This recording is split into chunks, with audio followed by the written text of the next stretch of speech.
setup, takes Levert feet. Oh my!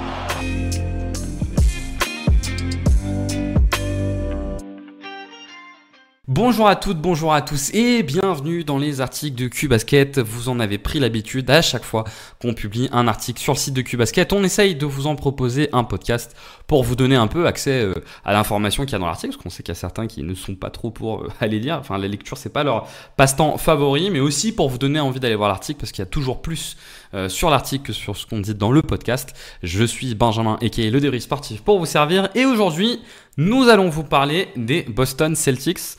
On n'en a pas parlé pendant les finales NBA, ça a été un manquement de notre part. Je crois qu'il y a eu à la fois une espèce de conjoncture entre des difficultés liées au travail de chacun, mais aussi à l'envie de regarder cette finale qui n'a finalement pas intéressé tant de monde que ça. Mais bien sûr, on a une personne qui, de par l'Europe, s'est intéressée à cette finale, c'est Azad, qui a publié un grand nombre de threads sur son compte Twitter que je vous invite à aller voir, et évidemment un article, mais qui ne concerne pas les finales NBA, mais plutôt la suite. Et oui, les suites à venir pour le groupe des Celtics. Donc on accueille Azad pour ce nouvel article de Q-Basket. Salut Azad. Ça va? Écoute, je pense que ça va pas aussi bien que toi. Parce qu'à mon avis... Parce que ton équipe est championne NBA, donc j'imagine que le nuage n'est pas terminé, que la lune de miel n'est pas terminée. Ouais, non, c'est cool encore. Franchement, c'est bien. Je pense que ça va durer jusqu'à... Je pense que ça va durer jusqu'à la première défaite contre Denver la saison prochaine.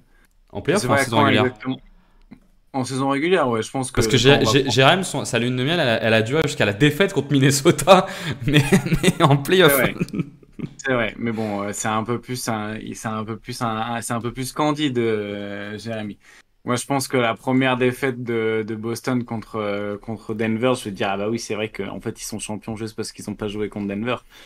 Mais ils sont champions parce qu'ils n'ont pas joué contre Denver, mais ils sont champions. Avec un run quand même magnifique, hein, qui compense les 15 années de malheur que tu as eu à voir année après année ton équipe se faire sortir par LeBron James bien régulièrement, malheureusement. Sache que moi, quand j'ai démarré l'NBA, c'était l'inverse. LeBron James se faisait sortir par les Boston Celtics et que c'était ma frustration. Donc on l'a passé chacun à notre tour. Dans ton article, l'idée c'était de revenir un peu sur, ou plutôt de se projeter que de revenir, de se projeter un peu sur les suites pour ce groupe-là. On a vu Jaylen Brown en parler d'ailleurs.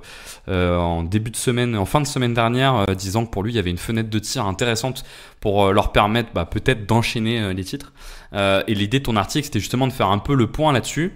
Peut-être pour commencer, si on essaye de se faire un petit peu un récap sur cette année, c'était quoi les manques de ce roster cette année de Boston selon toi? Je pense qu'il y avait un manque de flexibilité défensive avec Porzingis sur le terrain, mais il n'a pas joué. Donc déjà il y a ce truc-là de on n'a pas du tout testé Porzingis en playoff. On a testé sa santé en playoff parce que pendant la saison régulière, il n'a pas fait les back-to-back. Je crois qu'il joue 57 matchs en saison régulière sur 82, donc c'est pas grave, mais c'est pas beaucoup. C'est pas énorme. Et il a joué l'équivalent de genre 3% du temps de jeu total des playoffs là cette saison. Donc il a pas joué en playoff très peu quoi. Et du coup, il y a un peu ce truc-là de, déjà, contre une compétition où tu aurais eu besoin de son spacing ou de sa protection de cercle, tu l'aurais pas eu. Parce que du coup, Boston, la stratégie défensive qu'ils avaient avec Al Horford, c'était faire du switch all. Donc, ils ont réussi à impacter la fréquence de tir adverse au cercle, mais pas forcément la réussite. Une fois que les joueurs adverses arrivaient à aller au cercle, souvent, ils avaient le cercle ouvert parce que du coup, ça veut dire qu'ils avaient été pris de vitesse. Donc il n'y a pas eu vraiment, on n'a pas pu tester la rigidité défensive du roamer et voir à quel point ça serait pas passé contre certaines équipes, et du coup on n'a pas testé non plus la prise de décision de Joe Mazzulla dans des moments où Porzingis est pas bon sur le terrain, pas parce qu'il est blessé, mais parce que structurellement il est problématique dans l'approche qu'il a de son utilisation. Donc déjà ça on l'a pas vu. Et d'autant qu'on peut ajouter que structurellement, au vu de l'effectif de Boston, faire du switch all, c'est quelque chose qui leur convient plutôt bien. Parce qu'on a quand même beaucoup de défenseurs qui sont capables de switcher et de tenir le duel pour éviter l'accès au cercle. Or, avec Porzingis, tu peux moins le faire, parce que c'est Porzingis qui peut moins le faire. Voilà, c'est pour ça que quand Porzingis est sur le terrain, tu as plus une espèce de zone 4-1 où tu as un mec qui roam proche du cercle et t'as 4 autres mecs qui switchent, mais du coup, t'as une organisation qui doit se faire de switch loin du ballon pour permettre à Porzingis de rester proche du cercle, tout en sachant que les switches loin du ballon ont une limite parce qu'au bout d'un moment, tu peux pas. Si t'as plus personne à côté de toi pour switcher, tu l'as dans le cul, quoi. Donc concrètement, genre, il y a un peu ce truc-là de genre ça n'a pas été testé. Et en plus, il était malin, entre guillemets, Joe Mazzulla, parce que les moments où Porzingis commençait à se faire cibler, les peu de fois où il a joué en finale, il faisait rentrer Sam Hauser. Et alors, va comprendre, mais Dallas avait préféré cibler Sam Hauser que Porzingis. Pour moi, c'était pas forcément la bonne approche, mais ça a été l'approche en Bah, tout cas. d'autant que en finale de conférence, en ciblant quand même un peu Rudy Gobert, ils avaient réussi à trouver des solutions offensives. Donc t'es un peu sur le même type de défense avec Porzi. Ouais, t'es même moins mobile, hein. En plus, en moins bien, oui, oui, c'est le même type, en moins bien, ouais, ouais, complètement. Ouais. Donc voilà, Porzingis pas testé. On a juste vu que bah ça tenait pas une saison entre guillemets. Donc bon, à voir. Ça fait quand même chier de mettre 30 millions dans un mec qui joue 4 matchs de playoff. Bref. Et du coup, il y a déjà un peu cette question-là.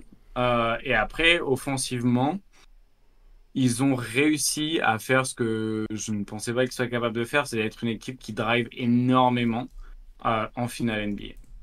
Je crois que Tatum, il est à 19 drives par match en finale NBA.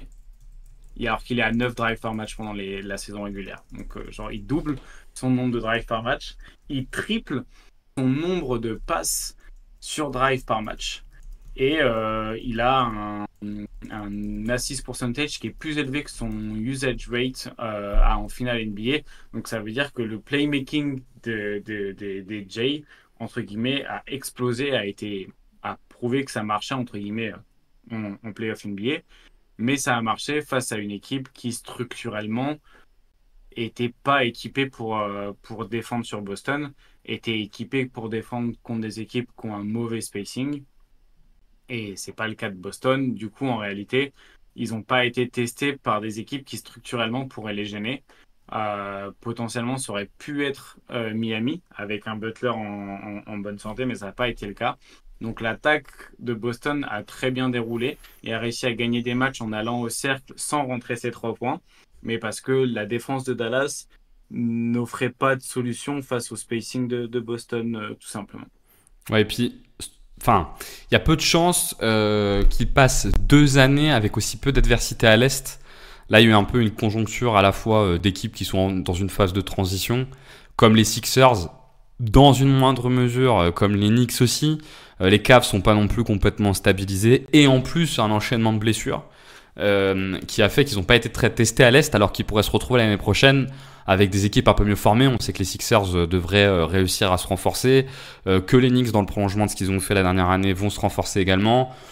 Miami arrive toujours à moitié blessé, donc on peut imaginer qu'il continue à arriver blessé. Les Cavs ont changé d'entraîneur, donc il est possible qu'il y ait un peu plus d'adversité et qu'ils soient testés face à différentes formes. Et donc, toi, ce que tu nous dis, c'est que peut-être ce qui est intéressant à approfondir dans cette équipe, c'est obtenir plus de flexibilité, à la fois offensive et défensive, c'est ça? Ouais, c'est ça. Bah, après, je pense que tu peux identifier des défauts en saison régulière, hein. Les 2 matchs contre Denver ont été une bonne explication de ça.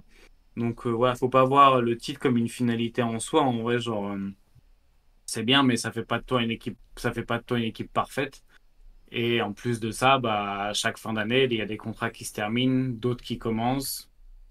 Donc, en réalité, genre, c'est bien, t'as gagné un titre, mais genre, c'est pas fini, quoi. Dans les éléments que tu as pas mal ciblés durant l'année, il y avait l'apport nouveau de Porzingis. Là, on en a déjà parlé un peu autour de la protection de cercle, autour du jeu post-up et du vrai spacing qu'il peut donner en comparaison de Ford. On a vu aussi durant les playoffs Ford l'a parfaitement secondé. Il se trouve que ces deux-là arrivent à un moment de leur carrière un peu particulier. T'en parles d'ailleurs dans l'article. Comment, pour toi, Boston doit gérer ce double cas là, Porzingis-Horford? Alors, moi, je pense que ma position n'est pas la bonne, mais moi, j'essaierais de faire un trade autour de Porzingis, vu que sa valeur est quand même assez haute. Le problème, c'est qu'il va être opéré, donc je crois pas que tu puisses trader un mec au moment où il est blessé dans tous les cas. Et tu as l'idée aussi dans tous les cas, tu vas pas trader le corps d'un groupe qui a été titré. Mais pour moi, c'est assez problématique de repartir sur une saison où à l'intérieur, tu as Al Horford qui aura 39 ans pendant les prochaines finales NBA. Porzingis qui jouera probablement pas une prochaine finale NBA parce il pourra être blessé en tout cas. Luke Cornett qui peut pas jouer les finales NBA parce qu'il peut pas rester sur le terrain. Et Xavier Tillman qui tire à 22% à 3 points. Du coup, c'est ça ton secteur intérieur pour repartir. Ça a marché cette année parce que du coup, encore une fois, Al Horford déjà a été magnifique. Je pense Ouais, qu'il a j'ai trouvé montré très bon pendant les playoffs dans l'ensemble. J'ai pas et, regardé toutes les finales, et mais c'est pendant les parce playoffs, qu'il je a trouvais très pu bon. il a pu jouer que 25 minutes par match pendant la saison régulière. Et du coup, il a fait 32 minutes par match en playoff et qui était très très bonne. Et franchement, la finale est incroyable en vrai. La manière dont il a réussi à contenir Doncic qui n'arrêtait pas d'aller le chercher. Bon, après, Doncic s'est contenté de step back aussi. Donc, c'est aussi un Doncic qui était fatigué. Mais ouais, potentiellement, tu as quand même un secteur intérieur qui est un peu mort, quoi. Enfin, qui est pas mort, mais qui en tout cas, qui est pas loin de la falaise. Après, si tu tombes pas de l'autre côté, t'es bien, hein. Si tu tombes pas de l'autre côté, que Horford continue à tirer à 40% à 3 points sur 7 tentatives par match et à pouvoir contenir Doncic sur Switch et que Porzingis se blesse pas, bah, Mazel Tov. Mais voilà. Oui, oui, et C'est pas, puis y a pas de garantie. Enfin, il n'y a jamais rien qui est garanti, mais là, c'est quand même, genre, la garantie, il te la file même pas à la sortie du magasin, quoi. oui, et puis dans le prolongement, tu sens qu'il y a un besoin de profondeur parce que une fois de plus, tu feras pas deux runs aussi simples 2 années de suite, et donc les corps vont s'user. Et c'est l'intérêt d'avoir de la profondeur, surtout sur les intérieurs, c'est de pouvoir compenser ces corps qui s'usent en limitant un petit peu les minutes. Je pense que c'est d'ailleurs dans Mm. cette perspective-là qu'ils avaient pris Tillman au cas où, mais qui malheureusement pose des gros problèmes de spacing, notamment quand on le met avec Al Horford, ce qui est toujours un truc qui m'étonnera toujours, mais bon, peu importe. Donc toi, tu viserais plutôt un trade. Effectivement, on sait que ça n'arrivera pas, ils bougeront pas leur corps, et puis leur 5 était bien trop efficace pour qu'ils sortent un joueur du 5. Mais tu penses qu'en tout cas, ça va être un point important. Est-ce que sur les lignes extérieures, tu estimes qu'il y a un besoin de recrutement?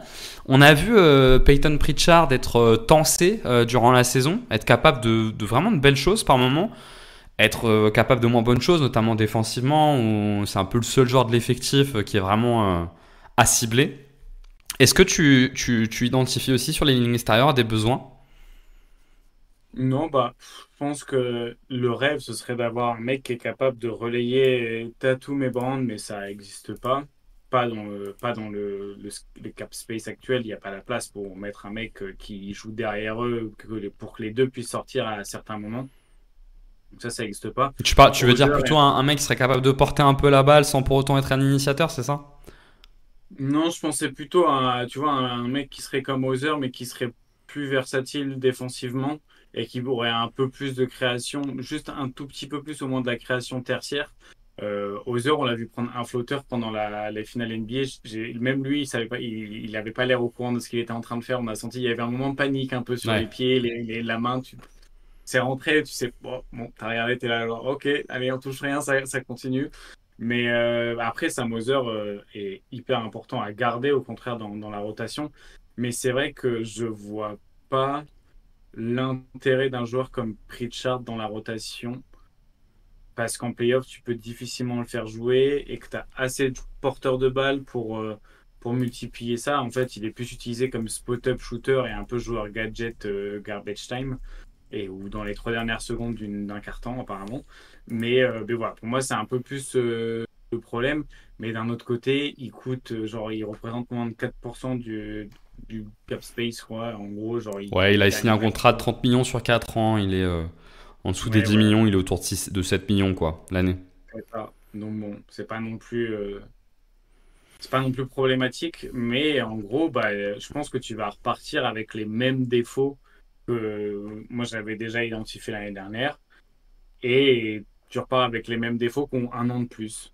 Donc en gros, au pire, ils sont pas, en gros, au pire, ça s'est pas aggravé, mais t'as rien qui soit amélioré, entre guillemets. Peut-être le passing, peut-être le passing de Jalen Brown et Jason Tatum qui s'est encore amélioré cette année, et l'utilisation de Jrue Holiday qui est vraiment bien meilleure que ce que j'aurais pu imaginer. Mais sinon, tu repars pareil, quoi. Ouais, et puis je pense que c'est important de conserver une équipe, mais c'est important de rajouter toujours des petites touches. Surtout, ce groupe a quand même vécu pas mal de temps ensemble. Bon, il y a eu un gros transfert quand même avec Joe Holiday et Kristaps Porzingis l'année dernière, mais ça reste un groupe qui a vécu beaucoup de temps ensemble. Je suis assez convaincu que dans ces groupes-là, il est important de remettre toujours un peu de fraîcheur avec des gens qui ont pas été champions, enfin pas été champions avec eux, qui n'ont pas vécu ce run-là, qui vont venir avec une certaine envie. On voit quand même que depuis depuis le règne des Warriors, c'est très compliqué de faire des back-to-back. Et que moi je trouve que chaque année quand tu reprends les équipes, tu peux sentir toujours cette volonté de conserver le groupe, mais une certaine forme d'usure, et tu as l'impression qu'ils finissent toujours par rencontrer une équipe en playoff qui déjà s'est construit complètement par rapport à eux pour les éliminer, et qui peut-être peut donner l'impression d'avoir un peu plus faim. Si tu prends les Lakers l'année dernière contre les Warriors, c'était un peu le cas. Si tu prends cette année les Wolves contre Denver, c'était un peu le cas. Je trouve que tu as toujours un petit peu cette dimension-là, et je pense qu'il est jamais bon de rien bouger. C'est jamais bon de rien bouger dans ces effectifs-là. Mais après, il faut pouvoir bouger, quoi. Et là, c'est vrai que tu touches un peu la limite de Boston, qui est la très très faible flexibilité, quoi. Donc toi, ce que tu dis, c'est que tu aimerais bien qu'ils trouvent un peu leur Max Strus, quoi. À la place de Pritchard, ce serait un joueur comme ça, en fait, hein, sur le profil. Ah bah oui, oui, clairement, mais Ouais. ça serait oui. Ouais, après, moi, le Père Noël, ça fait un moment que j'y crois plus, mais concrètement, oui, Max Truss, genre, je peux même leur envoyer genre 2-3 bouteilles de chartreuse que j'ai en stock avec, si ça leur fait plaisir, hein, mais à mon avis, genre, Je ils vont pensais me dire plus, d'aller nous faire enculer. je pensais plus sur le profil, ou alors un Sam Merrill, par exemple, tu vois, pour prendre Ah un ouais, joueur tu t'es en train de me faire. T'as fait un podcast sur les Cavs, c'est pas content. C'est les deux qui me sont venus naturellement en tête, ou sinon tu vas chercher dans la pépinière de Miami, il doit bien y avoir un truc qui traîne qui ressemble à ça. Oui, moi, je prends avec plaisir, mais je pense qu'il faut accepter d'avoir des défauts aussi. Je pense que c'est peut-être mon gros problème. Enfin, je pense que c'est là où moi je suis un peu limité intellectuellement, c'est que genre j'arrive pas à accepter que l'équipe elle ait des défauts, alors que c'est pas possible d'avoir une équipe parfaite. Donc faut juste genre aussi savoir à quel point tes défauts ils peuvent te revenir dans la gueule, et à quel point tu les maîtrises, et à quel point il y a des hauts risques et des bas risques et des choses comme ça. Et je pense que c'est là où moi ma limite intervient, c'est que genre je suis là genre ah oui mais ça il faudrait le fixer. Je suis là, bah frérot mais Ah, c'est l'essence même de la NBA, c'est pas du foot. Tu peux pas recruter qui tu veux, il y a des limites avec le space cap, et donc ça impose de faire des choix. oui, et Euh, puis même au bout d'un moment, si t'as que des joueurs parfaits, ils vont faire la gueule parce qu'ils jouent pas, ils ont pas assez de temps de jeu. Donc en vrai, dans tous les cas, tu te feras bouffer quelque part en réalité, hein. ouais, tout à fait. Donc bon, donc faut accepter ça aussi. Mais il y a aussi l'idée de Jalen Brown et Tatum, ils ont que 27 et 26 ans. Donc genre, il y a encore beaucoup d'années à exploiter. Donc comment tu les maximises, quoi. Est-ce que peut-être juste en conclusion de ce petit podcast, toi, tu as eu énormément de limites sur le coaching de Mazzulla durant toute la saison. Il y a une chose qu'on peut pas nier, c'est qu'ils ont construit peut-être le meilleur effectif de la ligue. C'est pas un peu la victoire de Brad Stevens aussi Est-ce que c'est tout autant la victoire de Brad Stevens que de Joe Mazzulla ou pas? Je pense que dans l'approche, et je pense que pour redonner un peu à Mazzula le mérite qu'il mérite, allez, ça passe. Le Merrill qui mérite, Euh, pardon. il a hyper bien, il a hyper bien utilisé ce qu'il avait en main, en réalité. Et l'utilisation de Jrue est un excellent marqueur de très bon coaching et de très bonne compréhension de la valeur du joueur, et pas l'utiliser comme il était utilisé avant. En vrai, genre, quand tu vois son utilisation comparée à Milwaukee, il n'y a rien à voir. Genre, tous les indicateurs changent, et pourtant, il n'a jamais été aussi bon. Parce qu'en réalité, il n'a jamais aussi peu créé de manière primaire, il n'a jamais autant créé de manière secondaire ou tertiaire. Et du coup, bah, c'est exactement ce qu'il fallait faire. Mais bref, donc il y a un peu ce truc-là de... Déjà, tactiquement, il a été très bon. Il a fait aucune erreur quasiment sur le run de playoff. Il y a juste peut-être, tu peux lui reprocher deux défaites parce qu'il s'est pas adapté in-game, mais le match d'après, il s'est adapté, et du coup, bah, au final, t'es bien, quoi. Donc, et puis il y a aussi l'engagement des joueurs. Franchement, il a un groupe qui a l'air bah, de très bien fonctionner depuis le début. De ce que j'ai compris des insiders avec qui j'ai parlé du côté de Boston, il y a toujours eu un sentiment de confiance extrême qui était dégagé par l'équipe et par le coaching staff. Donc bon, au final, tu as réussi à avoir un truc très bien. aussi parce que tu avais un coaching staff qui était le tien et plus celui du milieu de cas qui était parti en fait au milieu de l'intersaison. Et du coup, Joe Mazzulla s'était retrouvé avec le coaching staff qui voulait bosser avec Ime et pas bosser avec lui de manière particulière. Damon Stoudemire qui était parti en milieu de saison aussi l'année dernière. Mazzulla avait beaucoup de choses, on avait pu reprocher beaucoup de choses à Mazzulla. Il avait aussi beaucoup de raisons de s'être planté. Et là, cette année, bah, il avait toutes les cartes en main pour réussir. Et il a réussi. Et oui, c'est Brad Stevens qui lui a mis toutes les cartes en main et qui a construit une équipe à son image, un coaching staff à son image, et qui a absolument genre, fait aucune erreur. Aller chercher Tillman pour des joueurs qui jouaient pas. Euh, et qui, du coup, Tillman a eu des minutes en finale qui ont été intéressantes sur certaines séquences. Bah ouais, en vrai, genre le meilleur joueur en tout cas, la personne la plus importante des Boston Celtics cette saison, c'est Brad Stevens. Eh ben bravo à Brad Stevens et bravo à Joe Mazzulla qui quand même, comme tu l'as précisé, a réussi à performer dans un contexte où il n'était pas spécialement voulu au départ. Et on sait à quel point c'est quelque chose qui théoriquement, quand on théorise le management sportif, est quelque chose qui est censé ne pas exister en fait. Le fait que ça marche quand on veut pas quand on veut pas de toi, donc ce qui est en soi déjà une énorme performance de sa part. Et on sera évidemment curieux de voir la saison prochaine de Boston et aussi de voir leur été. Bon, je pense qu'on n'est pas à l'abri de refaire un petit podcast durant l'été sur les Celtics. Est-ce que tu vois un dernier mot à dire ou est-ce qu'on peut conclure ? Bah, en tout cas, 17, ça fait moins que 18. 17, ça fait moins que 18. Bah, bravo à Boston d'avoir plus de titres que les Lakers. Et bravo à LeBron James d'avoir plus de titres que 95% des franchises NBA. Non, pas les bonnes. Allez, en tout cas, restez connectés. On trouvera rapidement de quoi parler. À plus.